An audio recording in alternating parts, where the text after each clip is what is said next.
Saya kemarin berceramah di masjid ini bagi yang ibu-ibu tidak ke masjid. Al-Quran itu di dalam sejarah Islam awal mulanya memang dihafalkan dan diamalkan. Jadi Rasulullah itu menjelaskan isi Al-Quran sekaligus mengamalkan bersama para sahabat. Maka sahabat itu kesannya menarik. Kunna ma'a Rasulullah sallallahu alaihi wasallam la natajawazu suratan minal Qur'an illa ba'da nahfaduha wa na'maluha fata'allamnal ilma wal amala. Jadi kami di zaman Rasulullah dulu, ini sahabat nih, kesan-kesan sahabat, tidak sampai melewatkan satu surah pun kecuali kami menghafal dan mengamalkannya. Jadi hafal dan mengamalkan. Nah, kita tidak tahu bagaimana mengamalkan surah-surah itu, Rasulullah yang membimbing itu. Nah, sehingga mereka belajar ilmunya dan belajar bagaimana mengamalkan itu.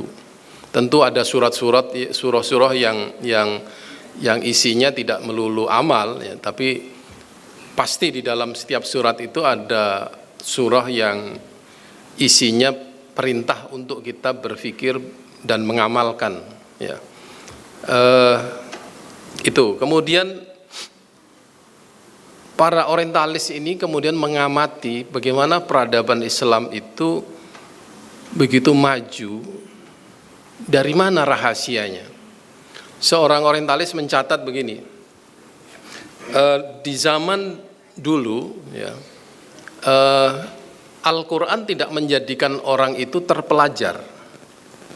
Jadi orang hafal Quran itu biasa gitu ya. Bukan kemudian hafal dia menjadi educated. Tetapi orang terpelajar, belajar ilmu tanpa Al-Quran itu tidak pernah terfikirkan. Berarti semua ulama dulu itu apapun keahliannya, mau matematika, fisika, biologi, astronomi, filsafat, semuanya itu sudah menghafal Al-Quran. Hatta Ibnu Sina pun kononnya juga sudah menghafal Al-Quran sebelum dia belajar kedokteran dan belajar filsafat Islam. Jadi Al-Quran adalah mengiringi perjalanan keilmuan para ulama kita. Itu sebenarnya yang menjadi idaman yang kita ingin tirukan. Anak-anak itu kalau bisa belajar apapun prodinya, dari mulutnya keluar ayat-ayat Al-Quran. Maka kemarin saya minta kepada Markas Al-Quran, setelah tahfidz ini ada program lagi ceramah berdasarkan hafalannya. Jadi ayat itu dihafalkan iya, tapi ketika dia ceramah bisa nggak keluar ayat itu. Yang diperlukan sekarang ini memang bukan hanya kemampuan menghafal, tetapi adalah kemampuan kita untuk merujuk Al-Quran itu dalam konteks keilmuan.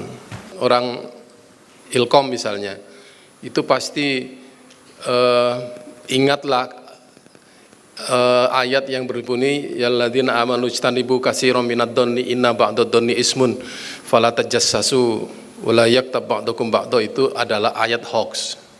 Ya, jadi hoax itu ada ayat Qur'annya. Jadi larangannya di mana nggak boleh berbicara? Itu Qur'annya itu. Itu kemarin saya juga singgung di anak-anak itu supaya kalau kita diskusi itu kita tidak main-main, tapi kita secara otomatis keluar ayatnya gitu loh. Ya. Kalau ada orang yang tidak mau menolong, keluarkan ayat in ahsantum li anfusikum wa in asatum falaha. Maksud saya ayat itu selalu keluar ketika kita menghadapi situasi apapun. Ketika bala tentara Islam keluar dari Jazirah Arab ke Persia, kemudian ke Mesir, kemudian ke Spanyol dan lain sebagainya, seorang orientalis membuat kesimpulan begini, tidak terbayang bala tentara Islam keluar dari Jazirah Arab tidak bermodal apapun secara kultural, artinya kultur Arab tidak dibawa, ya. Tetapi mereka membawa Al-Quran dan hadis.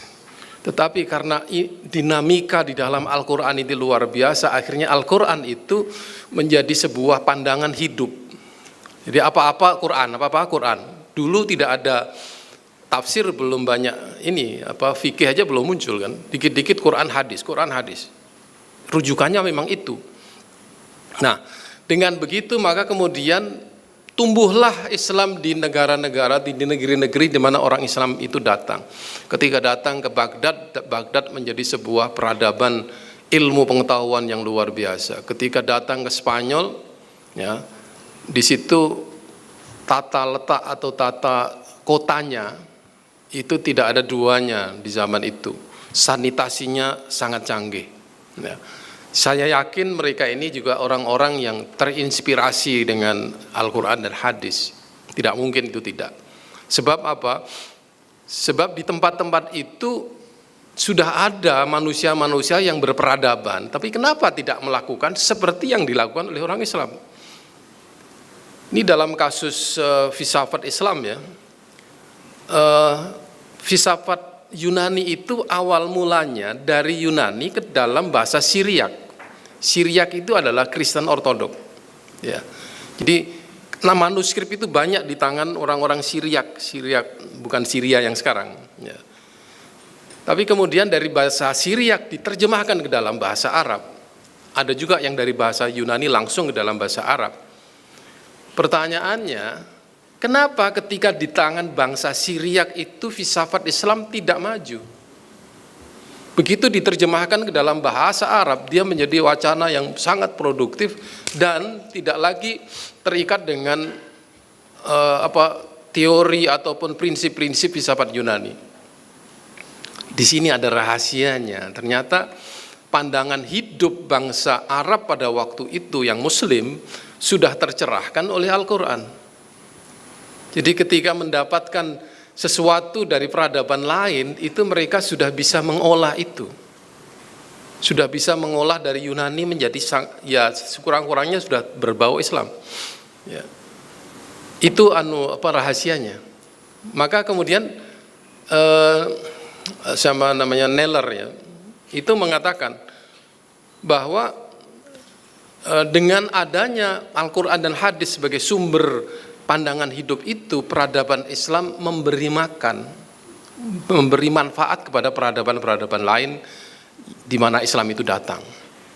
Ya, ini persis seperti surah Ibrahim 25, 24, 25. Ya. Alam taro kaifa daraballahu masalan kalimatan thayyibatan kasajarotin thayyibatin. Tidakkah engkau mengetahui permisalan ya, kalimah yang thayyib. Kalimah thayyib itu maksudnya menurut mufassirun adalah kalimat tauhid. Tauhid itu adalah inti dari Al-Quran. Bagaikan pohon yang thayyib juga. Pohon yang thayyib itu seperti apa? Pohon yang thayyib itu adalah pohon yang akarnya sangat kokoh, ya, dahannya sampai ke langit. Ini permisalan, ini metafora dalam, kan di situ doroballahu masalan, permisalan. Jadi peradaban Islam itu bagaikan pohon yang kokoh, ya, yang akarnya tidak akan tercerabut karena kondisi cuaca apapun dan dahannya sampai ke langit. Tidak ada pohon yang seperti itu kan. Nah, maksudnya adalah pencapaian umat Islam di dalam sains dan teknologi, termasuk di dalam masalah pemikiran, itu tidak pernah dicapai oleh bangsa-bangsa yang lain. Maksudnya Islam datang itu membawa barokah. Berbeda dengan peradaban barat sekarang ini, kemajuannya itu justru menghancurkan peradaban manusia sendiri. Kalau Islam, dia membawa kesejahteraan. Ulamanya di situ ya menjadi penentu, ya, khalifahnya itu mempunyai akses kepada ulama, meskipun ada beberapa khalifah yang konflik dengan ulama. Kemudian rakyatnya makmur, ya, penghasilannya tinggi, ilmu pengetahuan menjadi standar kemajuannya. Jadi kalau orang tanya kejayaan Islam itu maksudnya apa? Ya, toh banyak orang miskin juga pada zaman itu, jayanya di mana ini orang-orang yang Sekuler-sekuler itu selalu mengatakan begitu. Itu khalifahnya juga ada yang minum-minum itu. Kejayaan Islam tidak diukur dari politik. Kejayaan Islam diukur dari kemajuan ilmu pengetahuan. Maka sekarang ini kalau membangun peradaban, kita bangunnya bukan melalui politik. Kita membangun melalui ilmu pengetahuan. Nah, itu yang terjadi. Ya. Nah, ayat itu dilanjutkan lagi dengan tu'ti ukulaha kulahinin. Ya. Tu'ti ukulaha kulahinin maksudnya adalah memberi makan pada masa-masa tertentu. Bi'idni robbiha. Dengan izin Tuhan. Nah, semua yang terjadi dengan perkembangan Islam di Spanyol, kemudian di Mesir, di Persia, di India, termasuk di Nusantara ini adalah karena izin Tuhan, izin Allah.